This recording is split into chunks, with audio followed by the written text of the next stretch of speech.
Okay, boys, it's another episode of this most watchable teams of whatever season we're about to go in. And one disclaimer, I know that Markkanen and Ingram trade rumors are out there, but we have no idea when or if those are going to happen this offseason, and I just didn't want to wait much longer. If they get traded, whoever gets them would end up higher on the thing. And as always, how good you are impacts how watchable you are, but also it's not a one-to-one thing. With that being said, the Wizards, they're going in right in D tier. Listen, it'll be interesting to see Alex Sarr and like how he develops defensively and offensively this season. Like obviously he projects to be a better defensive player right away. And if you really are a sicko, you can enjoy the Jordan Poole like tough jump shot show, and you can appreciate some like Koulibaly defensive growth and everything. They're not going to be a fun watch unless you're really a fan of Valanciunas just getting physical around the rim and taking his 1 3-pointer a game, or Bub Carrington shooting 17-footers. Okay. Next up, the Pistons. A very nice part of me wants to put the Pistons in C tier off the back of like, hey, they got more shooting for Cade between Hardaway and Tobias and Malik Beasley. Although, granted, I don't think any of their previous teams were like that beat up about those guys changing teams, you know? You can watch a Sarr play really good defense. You can watch Ron Holland just kind of be a maniac out there. Ivy and Duran are cool. Fontecchio's huge for him. Cade's still number one guy. Maybe it's just my curiosity. I'm going to put them in C tier for now, but like, I mean, they won 14. Maybe Jalen Duran will get enough dunks and Fontecchio will get enough threes. I don't know. I'm putting them in C. They could end up in D by the end of the video. I don't know. For the Pacers, I'm going to go A tier on the Pacers. Can we talk about the revisionist energy around Halliburton, if I use that word correctly? Everybody hates him now on Twitter. It's crazy. Like, the Pacers are among the most fun teams in the league, man. Like, you're talking about maybe the best offense in the league next season with how fast they play, the hit-ahead passes, and just Halliburton diamond up everybody on the team. Mathurin and Nembhard and Nesmith and Siakam, of course, and Turner. Honestly, the only real question I have with the Pacers is like how many minutes Jarris Walker is going to play. Now we get to my NBA champion, Boston Celtics. And yes, I'm going to keep on saying that. Look, for me, it's S tier, all right? I'm already a Celtics fan. I'm going to be biased on this one. They play a very pretty style of basketball, except for the times when they fall into ISOs. It's spacing, it's a lot of threes, it's great defense, and they mess with the matchups. Like, we don't gotta go too long in here. For me, it's S tier. I can understand for you if it's a little lower, if you got some Celtics fatigue, or if whatever. For me, it's S tier. Now we go to the Bucks. Is it A or is it B? I would say the energy around the Bucks right now is definitely B, but they still have Giannis, and that alone, just like, you have to be an A tier of watchability for me. Like, if any random Wednesday night in January, when I'm just looking at the slate of games and I'm like, I don't really know. I know that Giannis has got me, you know? And if we get a bounce back season from Dame under his standards, I mean, he still averaged like well over 20 points a game last year, but you know what I'm saying, then I think at that point they are comfortably in the A tier of watchability. But it's possible I'm being too nice, I don't know. All right, now we go to the Raptors. They could kind of be all over the place in a way. I mean, like if Scotty Barnes I'm going to put him in B tier as I figure this out, okay? If Scotty Barnes gets the 3-point shot back that he had at the beginning of this previous season, then I think they're comfortably in B. And they found something with RJ where, like, you know, his pick and rolls were down, but like his assisted baskets were up, his finishing was better. He also took less mid-rangers as well. So it's like you're getting, I mean, even if Scotty's 3-ball doesn't come all the way back, I still enjoy watching him just because of like how unorthodox he is with the way like he scores, you know? Then you're going to get your Emmanuel quickly pull-up jumpers as well. I feel like Grady Dick is going to be the swing piece of their watchability. Like, if he's just popping off and he's just letting it fly from outside and knocking them down, then I think they're comfortably in B. There is a chance that it slips more to C, but I like basketball, sue me. The Grizzlies. I mean, after seeing Zach Edey's Summer League game, I kind of just want to put him in A tier. Also, for me, like, they got the Marcus Smart buff. I know some fans want him traded. You're going to get everything that was fun about them before, right? It's just Ja going downhill. It's Desmond Bane taking and making like every difficult 3 opportunity he's got. Jaren's blocking shots. Vince Williams is going to be tough as hell. Also, I just decided I'm going to drop the Pistons and the Raptors. I don't know why. And also, I'm going to drop the Bucks to B tier. I just got randomly mean out of nowhere. Like, yeah, Giannis is great, but I did just have a fear of, you know, with Brooks' age, on top of the fact of, like, you know, Middleton might miss games, and the team around Giannis is just getting up there in age, and it's like, it's not the most athletic team around Giannis, and then the, you know, every single Doc quote, which honestly might actually increase their score because of how funny they are. And there is a world in which if they stay healthy and Dame bounces back, like, yeah, they're definitely up here. Okay, the Wolves are definitely A tier. You're talking great defense.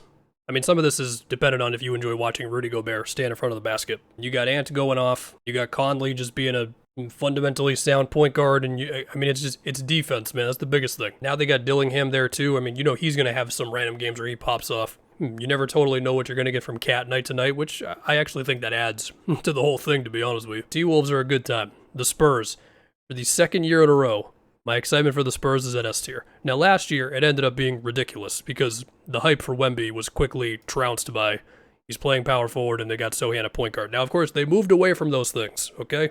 Eventually, it was Trey Jones at point guard, Wemby at center, and then I think they became extremely watchable about midway through the season. Wemby at center right away.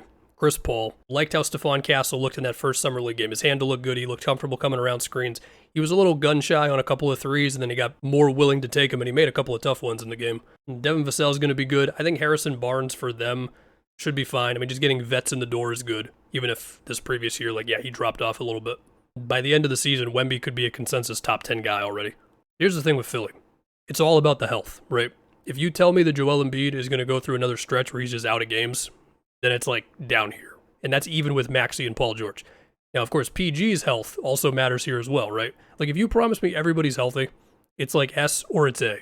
Now, some people just hate watching Joel Embiid operate and draw a lot of free throws. I get it. For me, I don't know. I just kind of look at my phone and then I just go back to watching the game when the game comes back on. It feels like B. If I was doing a rankings of teams that could win the championship, then they're going to be higher than this, similar to the Bucks. But it's in terms of watchability, I don't know what I'm going to get night to night, just from who's available on this team, you know? Embiid could play 65 games, PG might play 65, and then Maxey's going to be great, but it's enough to just kind of drop it down a little bit. Now I'm in trouble because, well, number one, Porzingis is going to definitely be hurt for some time, but whatever, I admit it, I'm biased there. But also, I now have to be wary of injuries for every single team, which maybe I've just opened a Pandora's box for myself. Anyway, Bulls in D tier. Maybe C. If Buzelis pops off, then they can be C. I mean, you're watching Josh Giddey here, man. Are you excited for it? I mean, you got Kobe White, so that'll be cool as well. And I mean, Giddey definitely pulls off some passes that are pretty cool. It's just, we got to see with that scoring. Next up, the Jazz. They're probably C tier. If they keep Markkanen, they're probably C tier. I mean, honestly, with Markkanen, they've crept into the B tier, especially if they're a home team the past couple of years, because they've ended up in the 30s in wins. They've done the same thing for 2 years now, which is things start off better than I think what the consensus was, and then they make moves, or things end up happening with the rotations, we'll just put it like that, and then they're really bad to close out the year. And so even if it's we'll see how Walker Kessler is for year 3, although even then there's rumors that they would be willing to move him for a first round pick, or Keontae George's flashes as a tough shot maker and a playmaker. And I do like the potential of Taylor Hendricks as a two-way guy. There's interesting things to talk about with them. And again, if Markkanen's here, then it's C tier. If you're a super fan of Jordan Clarkson and Colin Sexton, then I guess that's what kind of holds them up. I'm gonna put them in C tier just off the back of they've had fun moments the past 2 years. It really just comes down to what they're going to decide to do in the middle of the season. Basically, if they trade Markkanen, they're going down to D tier. Okay, Lakers. So as I always say, the Lakers are the most fun team to watch with Twitter. And because they're on the West Coast, they typically are one of the last games of the day. And there's just something about, I do this for every single video. You can go back. I guarantee I say this every single time. There is something about, on League Pass on a Tuesday, watching the Lakers in a close fourth quarter, with all of Twitter watching, and Skip Bayless is going to have some tweet about LeBron, especially if they lose, and it's just kind of a fun time. With that said, it's probably B tier. Love LeBron and AD, and given that Darvin Ham is not here, I do think the lineups are just going to make a lot more sense with JJ. I think you got to at least give him that. I don't know how he's going to handle the rest of being a coach, but I think he will realize, oh yeah, LeBron, AD with D'Lo, Reeves, and Rui was good. So that could bump him up a little bit more, but even so, for me, it's basically LeBron and AD carrying the watchability, the magic. Orlando feels like a solid B. The defense is still going to be great. We all love the KCP pickup. Paulo's going to make tough shots. With Franz, we'll see where the 3-ball is at, but he's a very good player outside of the 3-ball. Suggs got better from 3 this year. Maybe Wendell finally has his pop-off moment as a 3-point shooter. We'll see if Anthony Black can just do more as a scorer. But yeah, the defense should be great again. Isaac, Suggs, size everywhere. So anyway, now we go to the Clippers. It feels like C tier. There's, of course, the fear of Kawhi missing games. As far as their role player pickups, they've picked up good defenders. Batum's coming back. You got Chris Dunn as well as Derrick Jones Jr. They've also had some problematic pickups. And for what it's worth, I actually don't think the Clippers are going to completely nosedive without PG. Powell, Mann, and Zoo are all good. Harden should allow them to just stay afloat, even if Kawhi is missing games. But between just how long this has gone on for and just how many times the energy has been taken out of this team because of an injury and now PG gone, I just can't get more excited than a C tier in watchability for him. now we go to Phoenix, and I'm doing this one over a picture because I'm redoing this from the original recording. I wanted to redo the points I made about them, not just their placement. So when I go back to the tier list, there's going to be two different Suns logos. One's going to be in C tier, and it's going to be crossed out. The other one's going to be in B tier. That's the real one now. I'm giving them B because I would like to think that Budenholzer can step in and just shake up some of the DNA of the team, right? Because this previous year, I get it. Beal missed a good amount of games. But even with that said, I just didn't like the way they played. A lot of it coming back to their shot chart. I mean, them being towards the bottom of the league in threes per game and, way too many mid-rangers, even if they're great from there. I just didn't think they were as good as they could have been. I get it. They don't have a perfect roster. And I get it. There are criticisms to make about Budenholzer's half-court offenses in the past. But for one, I do think he'll have him taking more threes. I mean, his last year with the Bucks took 40 threes a game. And then the other thing with Budenholzer is he has had his teams at the top of the league in defensive rebound percentage, not fouling, getting back on defense. So while this team is not the Bucks and they don't have Giannis and Brook to control the defensive glass and stuff, maybe they'll improve at that stuff. I mean, Nurkic is, a big guy, of course. And so all that combined with a healthy Beal, hopefully, and, Monte Morris coming in, who should be good for them, I do think that they will be more entertaining to watch than they were this previous season, even if part of me is still a little fearful of, I really hope we're not just getting a bunch of Kevin Durant and Devin Booker 17-footers all day, I mean, we're definitely going to get some, and again, they're deserving of taking a few more than your average team because of how good they are at them, but still, I just think they were fighting the math a little too much this past year, on top of turnovers and just a general blandness to their team. But yeah, the Suns are going in B tier. Houston, where it's B, possibly even A tier. I really loved watching this team when they were healthy last year. I mean, Şengün by himself is obviously super entertaining. Just operating in the post, and he's got he's got the one-legged floater thing that just, every time he takes it, it feels like the defender still doesn't really know what they're looking at, even if there's got to be scouting on it at this point. He's got the up fakes, he's got the hook shots in the post, the whole thing. Jabari's super solid, Jalen Green is a roller coaster. Reed Shepherd should step in and be good. Fred has stabilized their offense. Fred's not perfect, I understand. But he definitely is the best shot they have of being a good offense. You got Amen coming off the bench. The Rockets are very entertaining. Phoenix should win more games than the Rockets next year. I'm more excited to watch the Rockets. Anyway, now we go to Cleveland. Do I want to be mean or nice? If I want to be nice, I'm going to put them in B tier watchability, and I'll say, well, with Kenny Atkinson there now and the talent that they have, and Garland had a weird season, they should bounce back just off the back of look at the roster, even if, yes, the offense has not gotten to where you want it to get to the past 2 years ever since they made the Mitchell trade. I feel like I'm going to be nice, and I'm going to put Cleveland in B tier. So the Blazers were an underrated, our guys missed a lot of games last year team because, well, the Blazers were not exactly getting national media attention, but just go down their games played. I mean, hell, they played 22 guys last year. So that combined with the fact of if you really go down the roster, you got to be a little optimistic. There is a world in which they actually are a C tier in watchability. Now, I don't know if I'm going to come to that conclusion in 30 seconds here. Let's map it out. Scoot showed flashes of getting downhill. Got to get more consistent. DeAndre Ayton, first half of the season, more of the same of not being as aggressive as you want. Second half of the year, getting more buckets.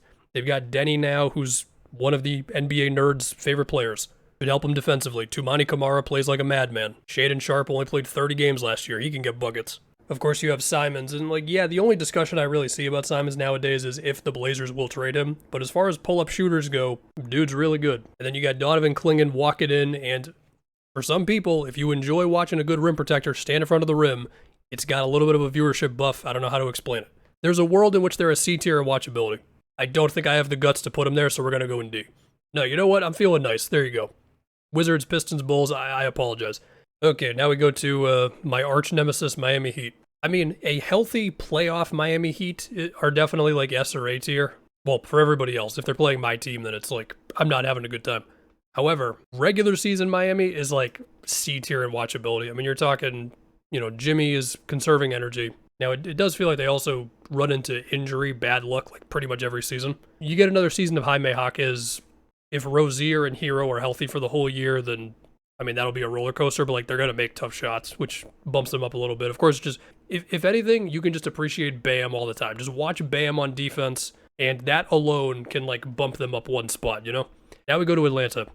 The Hawks are the most C-tier watchability team that I could imagine right now. I'm not faulting them for trading DeJounte. I think what they got was pretty okay. It's more so just, it's Trae Young and a team that's probably going to win 41 games. Yeah, we all love Jalen Johnson, but I don't think he's going to be enough to bump him up. Like, unless Reese Shea really goes crazy, unless Dyson Daniels' perimeter defense, like, really transformed them on that end of the floor, I'm not finding myself to be super optimistic about watching it. But they're not going to be bad. We're going S or we're going A on Dallas. I mean, we saw what the blueprint for him was in the playoffs. It's a great defense around Luka and Kyrie, with a couple of names in and out the door. Now we got Clay, Quentin Grimes, and Najee Marshall. Out goes Derrick Jones, Tim Hardaway, and Josh Green. You're still going to get to appreciate the growth of Lively, where after his playoff performance, I think it's safe to say like he's going to be competing for all defense teams at some point. Now, yes, we will see how the lineups and, playing Clay versus playing like a Najee Marshall, Najee better defensively than Clay at this point. Clay obviously better shooter. Like there are some things that they're going to have to figure out lineups wise. I'm very excited to watch Dallas. It's really just like, do I want to put him in S or do I want to put him in A? I feel like being nice. I'll put him in S tier. There you go. Sacktown. So 2 years ago, the Kings were one of the most entertaining teams in the league. Last year, that dropped off a little bit. I do think the DeRozan pickup should kind of vault them back into being really fun, especially at home. Like, you're going to get De'Aaron Fox and DeRozan making tough shots in Sacramento. The crowd's just going to be losing their mind. I can already picture, like, a Sabonis DeRozan action that leads to, like, a three-point play and the place loses it.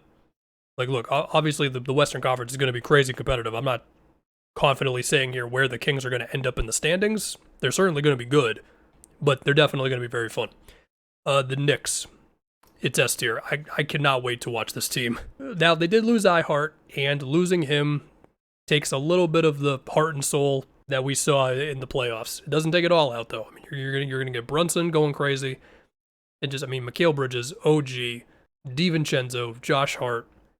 Like, I get it. Randall can be a roller coaster. We can see if Mitch holds up. I mean, OG, similar thing. But this team, especially in front of the New York crowd in MSG with Mike Breen and Clyde, when Mike Breen is not doing ESPN things, like, I can't wait. It's going to be so good. I'm pretty sure every year with the Pelicans, my thing has been, if Zion's healthy, he's up here, and if he's not healthy, they're down here, and it's kind of the same thing again. It's like a B tier every single time. At the time of me doing this, we are waiting on whatever the hell's going to happen with Brandon Ingram. And if you promise me that we get just Herb and Trey Murphy together as much as possible, then and a healthy Zion, honestly, they could go like potentially S tier, probably more so A tier if I want to play it safe. I still have to put him in B tier because it just, the looming thing with Zion's health. It's what it always is. Everything goes well. They're definitely higher up on the list. Now we go to the Nets. It's D tier. The only case that you've got for this being above D is if you love watching Nick Claxton on defense and you just want to watch Cam Thomas just be Cam Thomas. Like, now we go to the Hornets. I would like the Hornets to be higher than C. Like, Brandon Miller is a bucket getter. He has established this. LaMelo is one of the most fun players in the league when he's healthy. Now, granted, he's also one of the more frustrating guys because for all the crazy hook passes and all that fun stuff, he also will just, like, chuck up some shots that you don't always love. Although part of me does love when he takes a floater that's, like, barely in the paint. And, Mark Williams gives you the rim protection buff and all that stuff. And Tijon Salon could step in and just play like an absolute madman. The health has been such a rough thing for 2 years now. Like, we basically have not gotten a real LaMelo season in over 2 years. I mean, the guy's played 50 games combined the last 2 seasons. Mark Williams has also missed games. So it's just tough for me to put him above C because I just haven't seen them be that in a minute. I think the potential's there, but I can't do it right now. Denver. I'm still putting Jokic in S tier. All right, look, they lost KCP. That's going to dip it down a little bit. Granted, Christian Brown, he plays hard. He's going to be cutting. He's going to get transition plays and all that stuff. It's still Jokic and Murray at the end of the day, man. With Gordon getting his dunks and MPJ flying around off ball however he's going to. They still got to be S tier in watchability as far as I'm concerned. OKC. They're also going to be S tier in watchability. I mean, they were that before they had the offseason that everybody loves. I mean, Caruso gives them more defensive energy. And they already got a whole bunch of deflections and blocks and the whole thing, and there's just a good defender everywhere. On the perimeter, you got a bunch of guys in the back line, you got Chet, it's everything, right? You're going to get to see another year of improvement from J-Dub as he does pretty much everything well. And then SGA, I think I've said this before, SGA might be my favorite guy to watch just operate an ISO. And then they've got iHeart, who's going to give them all the energy that he gave the Knicks, and the rebounding, and the floater that basically never missed the whole thing. Okay, now the Warriors. So at the time of me doing this, it feels like the marketing rumor stuff was real for 3 or 4 days ago. It seems like it's kind of tapered off a little bit since. If they get marketing, I mean, it depends on what they trade. If they trade everything for him, they might still end up kind of like in B tier. There is a world in which if they get marketing, or insert some other good player and they don't gut their roster to do it, basically I'm saying they keep Kuminga, then I think that they could go to A tier just because of, I mean, it's Steph flying around off ball and it's his chemistry with Draymond, and they've had good offseason pickups. I mean, Buddy Hield he moves around extremely well off ball, and the shooting is the shooting. Slow-mo should fit in really well with what they want to do as a passer on the wing. If D'Anthony Melton's healthy, that's a very solid 3-and-D pickup for him. Potential of Steph missing games. Now, he played over 70 games this previous season, but before that, it was like 3 years in a row of like 50 or 60 games. Granted, one of those seasons was a shortened season. There is the potential of Draymond just losing his mind on a basketball court and getting suspended, and they might not make the big move. So I'm going to put him in B tier. All right, here's your watchability rankings. Are there any of these that I heavily disagree with, that I will look back on a year from now and be like, what the hell were you thinking?